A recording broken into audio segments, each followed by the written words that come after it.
नवरात्रि पालन केमिति करिवे जहा 22 सेप्टेम्बर थारु 30 सेप्टेम्बर मध्यरे अनुष्ठित होउची हम समस्तंकर आग्रह उत्साह भक्ति विश्वास मां दुर्गांकर प्रति यथेष्ट रहिछि से दुर्गांकर कृपा आशीर्वाद प्राप्त करिबा पई सरल विधि नवरात्रि केमिति पालन करिबा।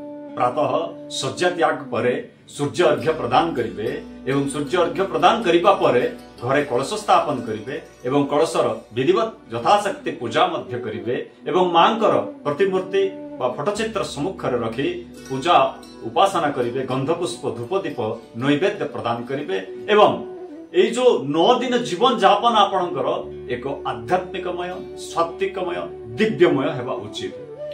ब्रह्मचर्य पालन करिवे गोटे ओली हविषान्न करिवे जदि शक्ति रहिছে तबे फलाहार करंतु एवं तळे सुइबा पई चेष्टा करंतु। एई 9 दिन अंतत पक्षे कोनोसी प्रकार पाप कर्म रे लिप्त होंतु नाही।